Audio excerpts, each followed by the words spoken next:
What's up, y'all? I am Ofosu Jones-Quartey. And I'm Leah Santa Cruz. We're the meditation coaches on the Balance app. And this is our weekly show, Well Balanced, where we explore ways to live a healthier, happier life. And we've put it off for long enough. So today we're going to talk about procrastination and how to work through it with an expert on the subject. His name is Micah Caldwell. He's a clinical therapist, the resident psychology expert for Elevate, the brain training app. And he's the co-creator of the YouTube channel Neurotransmissions, where he and his partner wife, Ali, break down the science of our brains. Hi, Micah. Hi, thanks for having me on, and thanks for the wonderful introduction. Yeah, great to have you here. Yeah, happy to be here.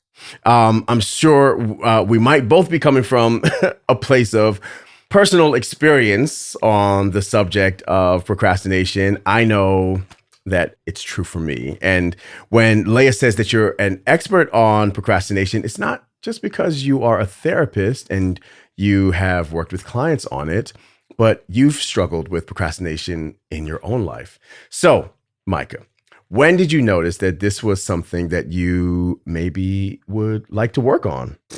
Yeah, I mean, it's a tale as old as time. It feels like, I can remember going as far back as high school, spending late nights, just, procrastinating, putting things off, doing other things until the very last minute, and then cramming it all in, writing 10-page papers the night before kind of thing. And where it really felt like a breaking point was honestly when it came to my relationship. When I started dating, suddenly it was like, oh, wow, okay, this is affecting someone else, not just me. And that really kind of brought it up to light, I would say.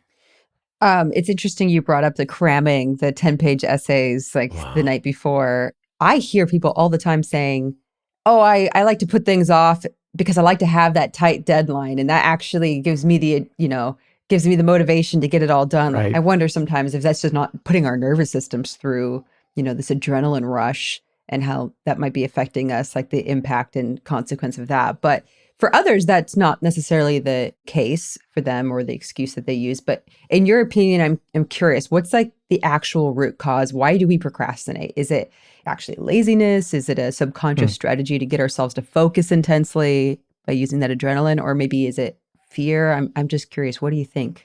Yeah, I've thought the same exact thing that you mentioned. It's something that I just need to get into the mood and have that motivation, and then I can just go. And there are a lot of people who, like you're saying, kind of wonder if they're just lazy people. They don't have any motivation. And so procrastinating is just something that happens.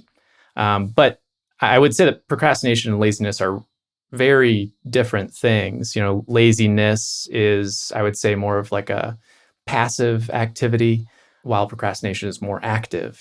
With procrastination, you're choosing to do something else. It's not the result of apathy and not caring, right? In fact, usually it's quite the opposite. It's sort of an emotional reaction. So there are a lot of different theories, I guess, about the root cause of procrastination. One theory for procrastination is that it's simply an issue with impulse control, meaning you're more likely to either give in to instant gratification if something comes up, or you might be just more easily distracted. And so your mind just can't stay focused for long enough, and your attention gets swayed into different directions. Another factor could be self-esteem. If you have low self-esteem, then maybe you don't really believe in your ability to complete tasks well enough. Interesting. But sort of my favorite theory is that procrastination is an emotion regulation issue.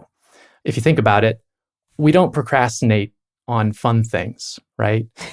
If you want to play video games, so true. Or if you want to hang out with friends, you're not putting that off. You're not like, maybe I'll do that later. What we find with procrastination is that you experience a negative feeling that's associated with whatever task or responsibility you have to complete. And if you're not able to properly manage that emotion, then it would make sense that you would want to get as far away from it as possible, right? And that leads to avoidance and putting your focus elsewhere in order to remove the threat, so to speak. It's like this magical idea. Like if I just put some distance between me and this thing, maybe it'll just magically disappear. Exactly. Maybe someone will come and take it off my plate. Right. If you think about it, procrastination doesn't really make all that much sense, right? Because all you're doing is just putting off something that then you'll have to do at a later point. If you've got a test to study for or an email that you got to send or whatever, you're just going to end up feeling more stress later when you're under the gun versus taking care of it while you have the luxury of time. And then you later feel bad for procrastinating, and maybe you even hurt somebody else in the process. And it sort of brings up more negative emotion, which isn't good for anybody, I don't think.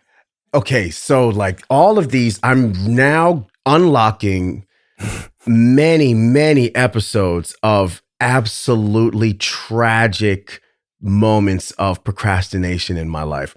Okay, is there anything that you have learned personally that's helped you get over procrastination? Because as I'm getting older, I find that I'm more rattled by the stress. Probably the biggest thing that's helped me personally is removing the amount of thought that I have to put into things. And the way that I have done that is by creating routines, right? Mm-hmm. If I can set up a schedule, set up my day where, I get certain things done in an orderly fashion in a way where I don't give my brain the time to sort of question, like, do I want to do this right now or not?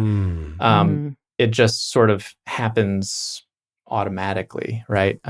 So for me, things like doing the dishes used to always be a struggle, right? And so it would end up being like midnight, and I'd walk downstairs right before going to bed and be like, oh, damn it, all these dishes. Yeah.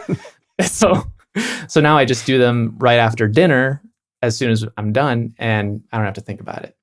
So that's, for me, like probably one of the biggest things that's helped me.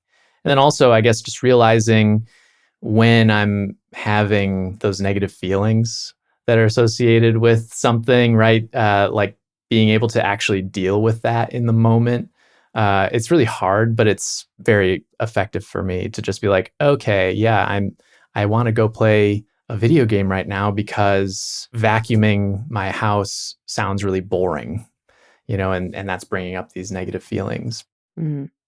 So if I'm procrastinating, let's just say posting on social media for my business, which is like the one that I procrastinate on the most. Would it be helpful if I was to make time in my schedule to say, okay, these times in the day I work on my business marketing or I work on my social media, and just set up that kind of routine, and that would be more helpful? Absolutely. Yeah. Having like, I don't know if this is a daily task or if it's, a weekly thing, but yeah, having some concrete time where it's like, okay, this is what happens during this time and nothing else interferes with this. And this is just what I do. What about for people who struggle following a schedule? Yeah. What would you recommend for them? Like me. Well, there are many different tools that can help with procrastination. I guess another theory around procrastination is that there is a disconnect between you right here in the here and now versus your future self. You don't see your future self as the same person necessarily. So procrastination can come from that disconnect because it's like, why would I work on business stuff when I could do something more fun? Like I could, watch a YouTube video, or I could do some other tangentially related thing. So if you can stop yourself and say, what would future Micah think if I didn't do this right now? You then give yourself some context, some perspective, some insight into the decision that you're making, and potentially give yourself a second chance to do something different. I really like that. Leah, I don't know if you saw, we both made the same face. We both made that frown of contemplation. I really like that. Yeah, I do. What would future Leah think about not doing my social media posts? And then I heard my tricky mind come in and be like, she would say, yeah, screw it. No, that's not actually true. Yeah. I'm going to have like two little voices on my shoulders being like, Yeah. What would future Ofosu say? So one of the things, like a task that would just sneak up on my wife and I last year was making the lunches. Making the lunches for 4 humans every night. And for some reason, every night we forgot that we had to do it. And then it'd be like midnight. But it was also, I don't think we forgot. I think we really did just like put it completely out of our minds that it was something that we had to do. And then it hits like 11 and it never fails. We'll just look at each other and say in unison, lunches. And then it's the most crestful because you feel like the night you have done the day. Day is done. Nope. Right. It's time for sandwiches and chips, etc. So one thing that I know makes me dread doing the lunches is lack of access to containers. So like I just make sure that all the containers are washed in the middle of the day so that after this, I'm going to go make the lunches. So like, and I hate it so much less because in my mind, that one part that I hate so much is like handled earlier in the day. So all I got to do is so maybe doing a favor for your future self. Exactly. Like break down the elements of it that are really difficult for you and then break them up into bite-sized chunks. What you're saying is like, so the containers were something that you could do earlier to help out. And then maybe you have a schedule throughout the week of like, what are the different lunches going to be? Okay, Micah, maybe you can hit us with another tip. Someone who is listening or watching this and thinking, what can I do to get over my procrastination? Can you give us one first try tip? What's something people should try first? One tip that I give clients that tends to work just because it's so simple, right? It doesn't take all that much effort, is something called the 2-minute rule. Let's use the example of posting about your business, right? On social media. And you have like 5 different websites or more where you have to post it and you have to come up with like a whole week's worth of content. And, as you're sort of thinking through this project, it seems like a mountain. So my suggestion is just do the first 2 minutes.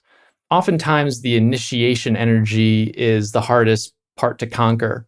And so if you boil down your task into 2 minutes worth, a 2-minute activity, like booting up your computer, logging into, one of your social media accounts and making one post, and you can do that in about 2 minutes, then just do that.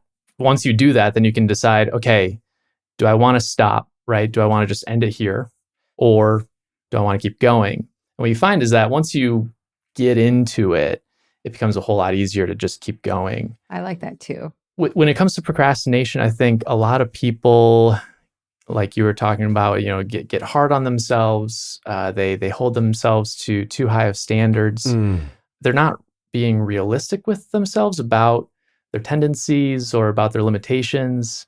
And so just general advice is to give yourself a little bit of a break and be compassionate with yourself, while you're kind of dealing with this. Because sometimes we strive for the ideal rather than being real with ourselves. You're speaking my language there. Yeah. Curious, Micah, do you still procrastinate sometimes? Oh yeah. I am better at it, and I have developed systems that work for me.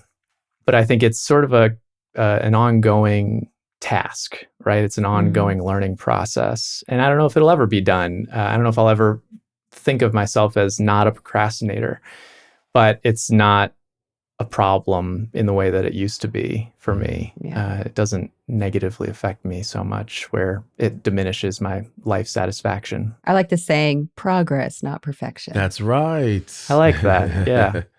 Well, Micah, this has been super helpful. Thank you so much. And I love this 2-minute rule. It's like maybe you don't want to do the whole workout, but let's just do the warm up. Just do the jumping jacks. And maybe that's all we do today. But once your heart starts pumping, then you're like, no, I can do this, So Right. Exactly. Yeah. Same concept. Well, thank you so much for hanging out with us. We really appreciate you. Thank you. Yeah, no, it's been really such a blast talking with you guys. And I really appreciate you having me on and just chatting about procrastination. It's a passion of mine. Well, thank you again. And I'm going to take some of these tools to heart. I appreciate it. Awesome. Thank you. Thanks to Micah Caldwell.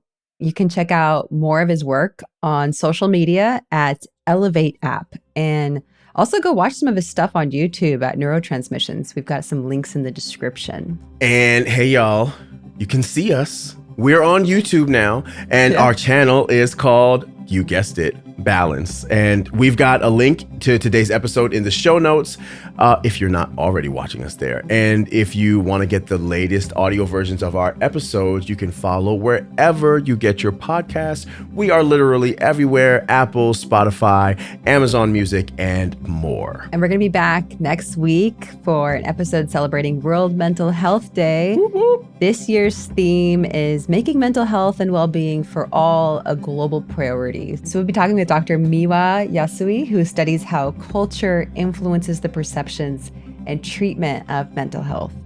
So until then, have a wonderful week. Don't put things off. Don't forget to be kind to yourself. See y'all later. Bye. Bye.